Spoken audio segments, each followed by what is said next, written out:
René Guénon, Introduction générale à l'étude des doctrines hindoues. Deuxième partie, les modes généraux de la pensée orientale. Chapitre 7, Symbolisme et anthropomorphisme. Le nom de symbole, dans son acception la plus générale, peut s'appliquer à toute expression formelle d'une doctrine, expression verbale aussi bien que figurée. Le mot ne peut avoir d'autre fonction ni d'autre raison d'être que de symboliser l'idée, c'est-à-dire en somme d'en donner, dans la mesure du possible, une représentation sensible, d'ailleurs purement analogique. Ainsi compris, le symbolisme, qui n'est que l'usage de formes ou d'images constituées comme signes d'idées ou de choses suprasensibles et dont le langage est un simple cas particulier, est évidemment naturel à l'esprit humain, donc nécessaire et spontané. Il est aussi, dans un sens plus restreint, un symbolisme voulu, réfléchi, cristallisant en quelque sorte, dans des représentations figuratives, les enseignements de la doctrine. Et d'ailleurs, entre l'un et l'autre, il n'y a pas à vrai dire de limite précise, car il est très certain que l'écriture, à son origine, fut partout idéographique, c'est-à-dire essentiellement symbolique, même dans cette seconde acception, encore qu'il n'y ait guère qu'en Chine qu'elle le soit toujours demeurée d'une façon exclusive. Quoi qu'il en soit, le symbolisme, tel qu'on l'entend le plus ordinairement, est d'un emploi bien plus constant dans l'expression de la pensée orientale que dans celle de la pensée occidentale. Et cela se comprend facilement si l'on songe qu'il est un moyen d'expression moins étroitement limité que le langage usuel. Suggérant plus encore qu'il n'exprime, il est le support le mieux approprié pour des possibilités de conception que les mots ne sauraient permettre d'atteindre. Ce symbolisme, en lequel l'indéfinité conceptuelle n'est point exclusive d'une rigueur toute mathématique et qui concilie ainsi des exigences en apparence contraires, est donc, si l'on peut dire, la langue métaphysique par excellence. Et d'ailleurs, des symboles primitivement métaphysiques ont pu, par un processus d'adaptation secondaire parallèle à celui de la doctrine même, devenir ultérieurement des symboles religieux. Les rites notamment ont un caractère éminemment symbolique, à quelques domaines qu'ils se rattachent, et la transposition métaphysique est toujours possible pour la signification des rites religieux, aussi bien que pour la doctrine théologique à laquelle ils sont liés. Même pour des rites simplement sociaux, si l'on veut en rechercher la raison profonde, il faut remonter de l'ordre des applications où résident leurs conditions immédiates, à l'ordre des principes, c'est-à-dire à la source traditionnelle, métaphysique en son essence. Nous ne prétendons point dire d'ailleurs que les rites ne soient que de purs symboles. Ils sont cela, sans doute, et ils ne peuvent ne pas l'être, sous peine d'être totalement vides de sens, mais on doit en même temps les concevoir comme possédant en eux-mêmes une efficacité propre, en tant que moyen de réalisation agissant en vue de la fin à laquelle ils sont adaptés et subordonnés. C'est là évidemment, sur le plan religieux, la conception catholique de la vertu du sacrement. C'est aussi, métaphysiquement, le principe de certaines voies de réalisation dont nous dirons quelques mots dans la suite, et c'est ce qui nous a permis de parler de rites proprement métaphysiques. De plus, on pourrait dire que tout symbole, en tant qu'il doit essentiellement servir de support à une conception, a aussi une très réelle efficacité. Et le sacrement religieux lui-même, en tant qu'il est un signe sensible, a précisément ce même rôle de support pour l'influence spirituelle qui en fera l'instrument d'une régénération psychique immédiate ou différée, d'une façon analogue à celle où les potentialités intellectuelles incluses dans le symbole peuvent susciter une conception effective ou seulement virtuelle en raison de la capacité réceptive de chacun. Sous ce rapport, le rite est encore un cas particulier du symbole.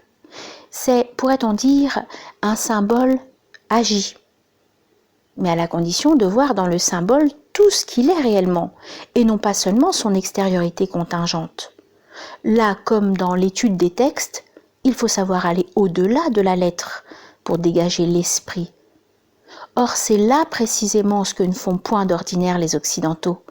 Les erreurs d'interprétation des orientalistes fournissent ici un exemple caractéristique, car elles consistent assez communément à dénaturer les symboles étudiés de la même façon que la mentalité occidentale. Dans sa généralité, dénature spontanément ce qu'elle rencontre à sa portée. La prédominance des facultés sensibles et imaginatives est ici la cause déterminante de l'erreur. Prendre le symbole lui-même pour ce qu'il représente, par incapacité de s'élever jusqu'à sa signification purement intellectuelle, telle est au fond la confusion à laquelle réside la racine de toute idolâtrie au sens propre de ce mot, celui que l'islamisme lui donne d'une façon particulièrement nette. Quand on ne voit plus du symbole que la forme extérieure, sa raison d'être et son efficacité actuelle ont également disparu.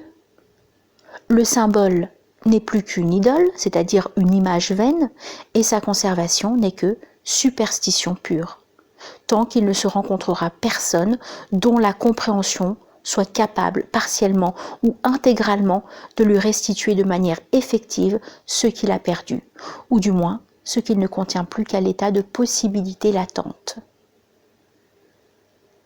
Ce cas est celui des vestiges que laisse après elle toute tradition dont le vrai sens est tombé dans l'oubli, et spécialement celui de toute religion que la commune incompréhension de ses adhérents réduit à un simple formalisme extérieur.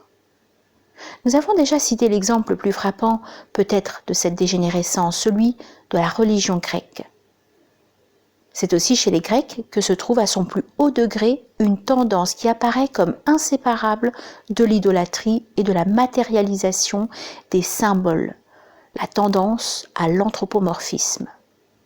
Ils ne concevaient point leurs dieux comme représentant certains principes, mais ils se les figuraient véritablement comme des êtres à forme humaine, doués de sentiments humains et agissant à la manière des hommes.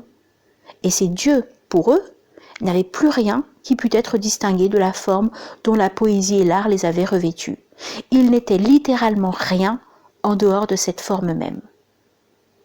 Une anthropomorphisation aussi complète pouvait seule donner prétexte à ce qu'on a appelé, du nom de son inventeur, l'évémérisme, c'est-à-dire à la théorie d'après laquelle les dieux n'auraient été à l'origine que des hommes illustres.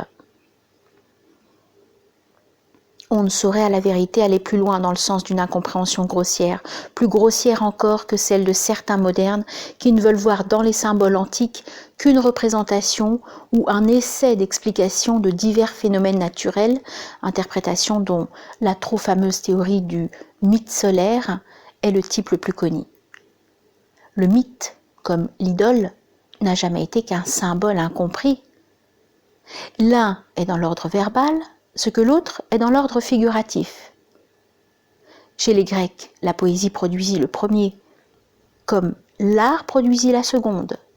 Mais chez les peuples à qui, comme les orientaux, le naturalisme et l'anthropomorphisme sont également étrangers, ni l'un ni l'autre ne pouvaient prendre naissance, et ils ne le purent en effet que dans l'imagination d'occidentaux qui voulurent se faire les interprètes de ce qu'ils ne comprenaient point. L'interprétation naturaliste renverse proprement les rapports. Un phénomène naturel peut, aussi bien que n'importe quoi dans l'ordre sensible, être pris pour symboliser une idée ou un principe. Et le symbole n'a de sens et de raison d'être qu'autant qu'il est d'un ordre inférieur à ce qui est symbolisé. De même, c'est sans doute une tendance générale et naturelle à l'homme que d'utiliser la forme humaine dans le symbolisme.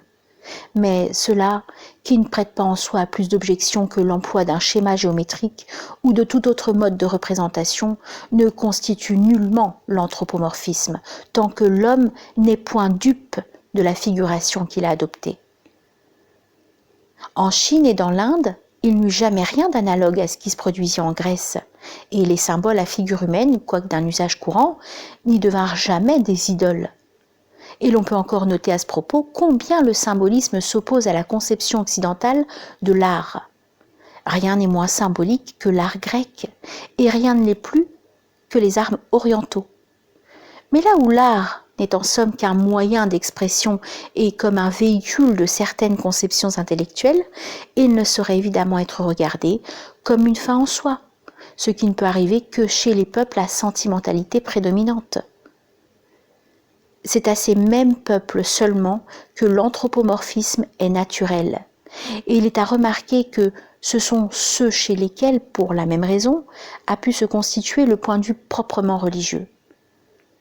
Mais d'ailleurs, la religion s'y est toujours efforcée de réagir contre la tendance anthropomorphique et de la combattre en principe, alors même que sa conception, plus ou moins faussée dans l'esprit populaire, contribuait parfois, au contraire, à la développer en fait. Les peuples dits sémitiques, comme les Juifs et les Arabes, sont voisins sous ce rapport des peuples occidentaux. Il ne saurait en effet y avoir d'autres raisons à l'interdiction des symboles à figure humaine communes au judaïsme et à l'islamisme, mais avec cette restriction que, dans ce dernier, elle ne fut jamais appliquée rigoureusement chez les Persans, pour qui l'usage de tels symboles offrait moins de danger parce que plus orientaux que les Arabes, et d'ailleurs d'une toute autre race, ils étaient beaucoup moins portés à l'anthropomorphisme. Ces dernières considérations nous amènent directement à nous expliquer sur l'idée de création. Cette conception, qui est aussi étrangère aux orientaux, les musulmans exceptés, qu'elle le fut à l'Antiquité gréco-romaine, apparaît comme spécifiquement judaïque à son origine. Le mot qui la désigne est bien latin dans sa forme, mais non dans l'acception qu'il a reçue avec le christianisme. Car créar ne voulait tout d'abord rien dire d'autre que faire, sens qui est toujours demeuré en sanskrit, celui de la racine verbale kri, qui est identique à ce mot. Il y a eu là un changement profond de signification, et ce cas est, comme nous l'avons dit, similaire à celui du terme de religion. C'est évidemment du judaïsme que l'idée dont il s'agit est passée dans le christianisme et dans l'islamisme. Et quant à sa raison d'être essentielle, elle est au fond la même que celle de l'interdiction des symboles anthropomorphes. En effet, la tendance à concevoir Dieu comme un être, plus ou moins analogue aux êtres individuels et particulièrement aux êtres humains, doit avoir pour corollaire naturel, partout où elle existe, la tendance à lui attribuer un rôle simplement démiurgique. Nous voulons dire une action s'exerçant sur une matière supposée extérieure à lui, ce qui est le mode d'action propre aux êtres individuels. Dans ces conditions, il était nécessaire pour sauvegarder la notion de l'unité et de l'infinité divine d'affirmer expressément que Dieu a fait le monde de rien, c'est-à-dire en somme de rien qui lui fût extérieur et dont la supposition aurait pour effet de le limiter en donnant naissance à un dualisme radical. L'hérésie théologique n'est ici que l'expression d'un non-sens métaphysique, ce qui est d'ailleurs le cas habituel. Mais le danger, inexistant quant à la métaphysique pure, devenait très réel au point de vue religieux, parce que l'absurdité sous cette forme dérivée n'apparaissait plus immédiatement. La conception théologique de la création est une traduction appropriée de la conception métaphysique de la manifestation universelle, et la mieux adaptée à la mentalité des peuples occidentaux. Mais il n'y a d'ailleurs pas d'équivalence à établir entre ces deux conceptions, dès lors qu'il y a nécessairement entre elles toute la différence des points de vue respectifs auxquels elles se réfèrent.